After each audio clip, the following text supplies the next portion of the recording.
দেখুন, সিপিআইএম সাহায্য না থাকলে এখানে আইএসএফ জিতবে না।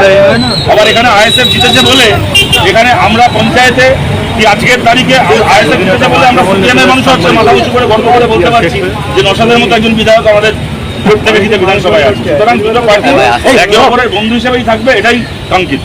যদি কোথাও কোনো ভুল বোঝাবুঝি হয়ে থাকে আমাদের বিশ্বাস এটা মিটে যাবে। আগের টাইমে আপনারা দেখেছেন বিজেপির অতজন বিধায়ক তারা তৃণমূলের কাছে বিক্রি হয়ে গেছিল, কিন্তু নওশাদ একজন বিধায়ক ছিল আইএসএফ থেকে, সে তৃণমূলের কাছে বিক্রি হয়নি। তাকে জেলে যেতে হয়েছে, নিশ্চয় মামলায় ফাঁসতে হয়েছে, অনেক কিছু করতে হয়েছে, কিন্তু তাকে কিনে নেওয়া যায়নি। সুতরাং যদি কোথাও কোনো ভুল বোঝাবুঝি হয়ে থাকে সেটা নিশ্চয়ই সময়ের সঙ্গে মিটে যাবে বা মিটিয়ে নেওয়া হবে। শকত মোল্লা ভোটে হেরে গেছে বলে আজকে ও জেলে আছে, ওর ছেলের সম্পত্তির মধ্যে বুলডোজার চলছে। আর জাভেদ খান জিতে গেছে বলে আর জাভেদ খান বাইরে ঘুরে বেড়াচ্ছে, আর জাভেদ খানের ছেলের চুরাই সম্পত্তিগুলো আজকে রক্ষা পেয়ে গেছে। আমাদের আপত্তির জায়গাটা সেখানে। শুভেন্দু অধিকারী জাভেদ খান জিতেছে বলে বিজেপির সঙ্গে সেটিং করে বাইরে। যদি উল্টোটা হতো আর যদি শওকত মোল্লা জিততো তাহলে দেখতেন শওকত মোল্লার ছেলের ক্যাফেটা যেরাম দাঁড়িয়েছে ওরকমই দাঁড়িয়ে থাকতো। আর জাভেদ খান হারলে জাভেদ খানের ছেলে এখন তার সম্পত্তি ভাঙা হতো, জাভেদ খান এখন জেলে থাকতো। আমার সিপিএম মন্দিরের টাকা চুরি করেনি। আজকে রাম মন্দিরে 200 কোটি টাকা হতে পারে, কি আজকে পানিহাটির একটা মন্দিরে 2000 টাকা হতে পারে, কি 20,000 টাকা হতে পারে। এই যারা বেশি ধর্ম করে রাজনীতি করছে তারা মন্দিরের টাকা চুরি করা রাজনীতি করছে। তারা প্রথমে ভোটের আগে ধর্মের নামে আপনার ভোটটাকে নেবে। হাবড়াতে যে বাড়িতে গিয়ে ভোটের আগে বলে এসেছিল আমি হিন্দু, তাই আমাকে ভোট দাও, ভোটের পরে সেই বাড়িতে গিয়ে বলছে তুমি বেআইনি দখলদার, তোমার বাড়িটা আমি ভাঙবো। ভোটের আগে যে ছিল হিন্দু, ভোটের পরে সে হয়ে গেল বেআইনি দখলদার।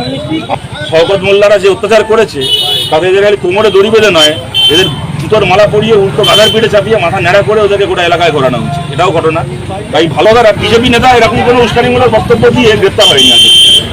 আচ্ছা, হুমায়ুন কবির কি এটা এই বক্তব্য দিয়ে গ্রেপ্তার হলেন না তো?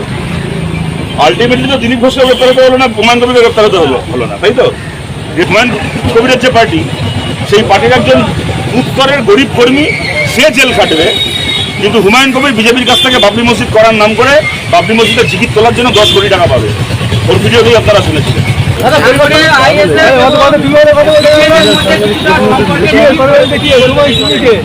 দেখুন, সিপিআইএম সাহায্য না থাকলে এখানে আইএসএফ জিতবে না।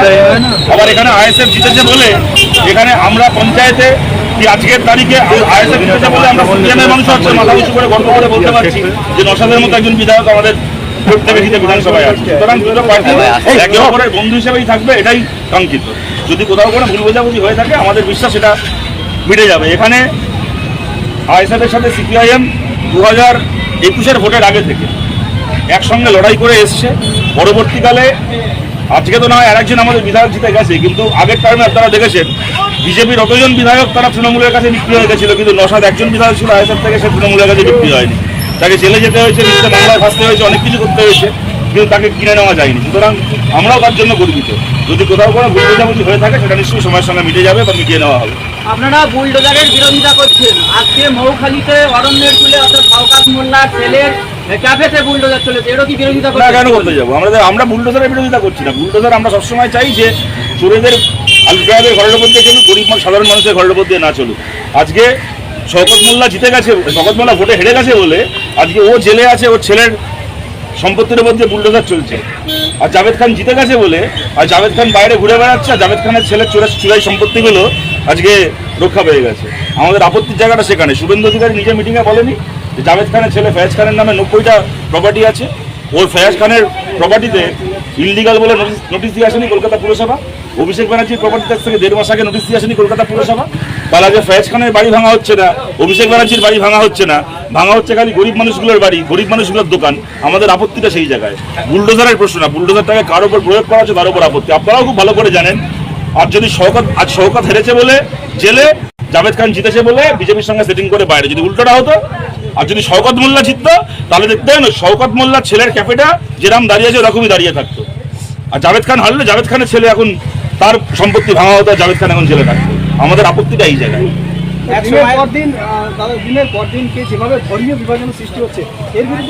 আমরা মানুষকে এক থাকতে আবেদন করছি এবং আপনারা দেখতে পাচ্ছেন এই যে ধর্মীয় বিভাজন, এরা কেউ ধর্ম করার জন্য নয়। শুনুন, সিপিআইএম কখনো ধর্ম নিয়ে রাজনীতি করেনি, কিন্তু সিপিআইএমের আমলে কোনোদিন কেউ কল্পনা করতে পারতো না কোনো সিপিএম নেতা বা কি কোনো সিপিএমের মহিলা বিধায়কের পর ফোন করে এলাকার মন্দিরের সেবায়তকে বলবে, পুরোহিতকে বলবে রোজ সন্ধ্যাবেলা প্রণামী বাক্সটা আমার বাড়িতে জমা দিয়ে যাবে, যেটা আমরা পানিহাটিতে দেখলাম। কেমন সিপিএম মন্দিরের টাকা চুরি করেনি, আজকে রাম মন্দিরে 200 কোটি টাকা হতে পারে, কি আজকে পানিঘাটির একটা মন্দিরে 2000 টাকা হতে পারে, কি 20,000 টাকা হতে পারে। এই যারা বেশি ধর্ম করে রাজনীতি করছে তারা মন্দিরে টাকা চুরি করা রাজনীতি করছে। তারা প্রথমে ভোটের আগে ধর্মের নামে আপনার ভোটটাকে নেবে। হাবড়াতে যে বাড়িতে গিয়ে ভোটের আগে বলে এসেছিল আমি হিন্দু, তাই আমাকে ভোট দাও, ভোটের পরে সেই বাড়িতে গিয়ে বলছে তুমি বেআইনি দখলদার, তোমার বাড়িটা আমি ভাঙবো। ভোটের আগে যে ছিল হিন্দু, ভোটের পরে সে হয়ে গেল বেআইনি দখলদার। আমাদের লড়াইটা এই রাজনীতির বিরুদ্ধে। জাহাঙ্গীর খানের পর শওকত মোল্লাকে রাস্তায় হাঁটানো পুলিশ আজকে জীবনতলা বাজারে। আমার এখন এইটা না খুব জটিল বিষয়, জানেন তো। কারোর কোনো অপরাধ প্রমাণ হওয়ার আগে তাকে কোমরে দড়ি বেঁধে কি হাফ প্যান্ট পরে রাস্তায় বেরোনোটা বেআইনি। আজকে আমি যদি সেটাকে সমর্থন করি, কালকে একই জিনিস অন্য কারোর বিরুদ্ধেও হতে পারে, সুতরাং সেটাকে আমরা সমর্থন করতে চাই না। আবার এটাও ঘটনা, শওকত মোল্লারা যে অত্যাচার করেছে তাদের খালি কোমরে দড়ি বেঁধে নয়, এদের জুতোর মালা পরিয়ে উল্টো গাদার পিঠে চাপিয়ে মাথা ন্যাড়া করে ওদেরকে গোটা এলাকায় ঘোরানো হচ্ছে, এটাও ঘটনা। তাই ভালো হতো পুলিশের আগে যদি শওকত মোল্লা পাবলিকের হাতে পড়তো, তাহলে এত সমস্যা থাকতো না। হুমায়ুন কবির ধর্মীয় উস্কানি বক্তব্য দিয়েছেন, তার পরিপ্রেক্ষিতে মুখ্যমন্ত্রী বিধানসভায় বিবৃতি দিয়েছেন, কিন্তু একই ধরনের ধর্মীয় উস্কানিমূলক বক্তব্য বিজেপি নেতারা যখন দেন তখন মুখ্যমন্ত্রী নিশ্চিত বলছেন। আচ্ছা, আপনি বলছেন এ কথাটা বিজেপি নেতা এরকম কোনো উস্কানিমূলক বক্তব্য দিয়ে গ্রেপ্তার হয়নি আগে। আচ্ছা, হুমায়ুন কবির কি এটা এই বক্তব্য দিয়ে গ্রেপ্তার হলেন না তো? আলটিমেটলি তো দিলীপ ঘোষকে গ্রেপ্তার হতে হলো না, হুমায়ুন কবিরকে গ্রেপ্তার হতে হলো না, তাই তো? গ্রেপ্তার হলো কারা? যে কর্মীরা ওখানে মিটিংটা করছিল, আয়োজক 2-1 গ্রেপ্তার হলো। যারা হয়তো শুনছি নাকি যারা নাকি ওখানে লাইট দিয়েছিল, যারা সাউন্ড দিয়েছিল, তাদেরকে নাকি এখন পুলিশ গ্রেপ্তার করেছে বা করবে বলছে। শুভেন্দু অধিকারী মিটিং করে বললেন বিধানসভায়, যারা আপনাকে ডেকেছিল, সভাটা যারা আয়োজন করেছিল, আগে তাদেরকে ধরবো। সুতরাং এই রাজনীতিটা আমাদের বুঝতে অসুবিধা হচ্ছে। আজকে এখানে সভা হচ্ছে, আমি এখানে সে উল্টোপাল্টা কথা বলবো, তাদের লোকে আমায় গ্রেপ্তার করবে না, পুলিশ আমায় গ্রেপ্তার করবে না, এখানকার যারা আয়োজক তাদেরকে গ্রেপ্তার করে নেবে। এর মানেটা কি? গরিব একজন কর্মী, মানে এই হুমায়ুন কবিরের যে পার্টি, সেই পার্টির একজন উত্তরের গরিব কর্মী, সে জেল খাটবে, কিন্তু হুমায়ুন কবির বিজেপির কাছ থেকে বাবরি মসজিদ করার নাম করে বাবরি মসজিদের টিকিট তোলার জন্য 10 কোটি টাকা পাবে। ওর ভিডিওতেই আপনারা শুনেছিলেন।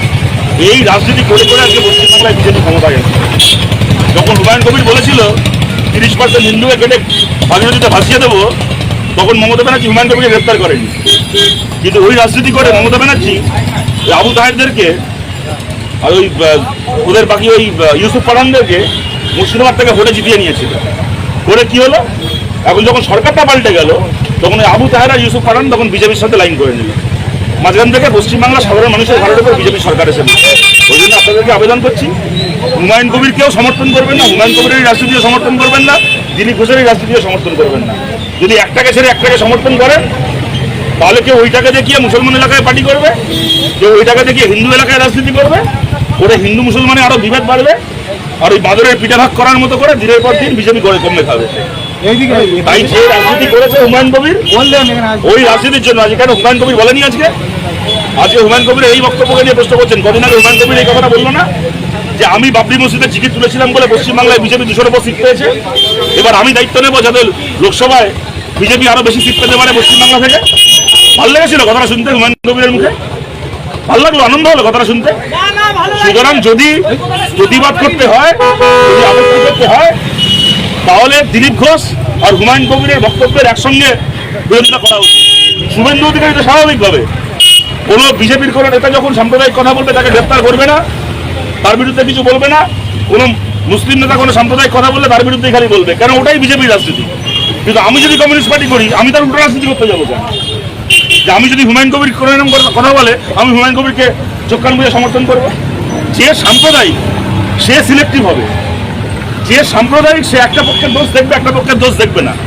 কিন্তু আমি যদি ধর্মনিরপেক্ষ হই, আমি কেন সিলেক্টিভ হবো? আমার কাছে এটাও খারাপ, আমার কাছে ওটাও খারাপ। শুভেন্দু যে রাজনীতি করেছে তার পাল্টা মমতার রাজনীতি, মমতা ব্যানার্জি যে রাজনীতি করেছে বিজেপির রাজনীতির পাল্টা রাজনীতি। দেখলেন তো আজ তার কি পরিণাম হলো পশ্চিমবাংলায়? কোনো দরকার ছিল না। বামফ্রন্ট সরকার কোনোদিন ইমাম ভালো লাগে, কিন্তু বামফ্রন্ট সরকার থাকতে আসানসোলের ইমাম সাহেবের মতো কোনো ইমামকে তার ছেলেকে দাঙ্গায় হারাতে হয়নি। আর মমতা ব্যানার্জির এই রাজনীতি আজকে পশ্চিমবাংলায় কি পরিণতি করলো দেখতে পাচ্ছেন। তাই আপনাদেরকে বলছি, আপনাদের সবার কাছে বা আপনাদের কাছে বলে নয়, আপনাদের মাধ্যমে আমরা বিজেপি বিরোধী মানুষের কাছেও আবেদন করছি যে সত্যিকারের বিজেপি বিরোধীদেরকে চিনতে হবে। কারা দিনের আলোয় হিন্দু মুসলমান গল্প শুনিয়ে তারা একটা করে ভোট পার করবে, আর ভোটের পরে গিয়ে বিজেপির সঙ্গে লাইন করে নেবে, বিজেপির সঙ্গে সেটিং করে নেবে, দিনের বেলা বিজেপির বিরুদ্ধে বলবে, রাত্রিবেলা বিজেপির কাছ থেকে 10 কোটি টাকা পাবে মন্দির মসজিদে টিকিট তোলার জন্য। তাদেরকে আগে চিহ্নিত করা দরকার, কারণ তাদের জন্যই আজকে পশ্চিমবঙ্গের মতো একটা রাজ্যে আজকে বিজেপি এই জায়গায় এসেছে।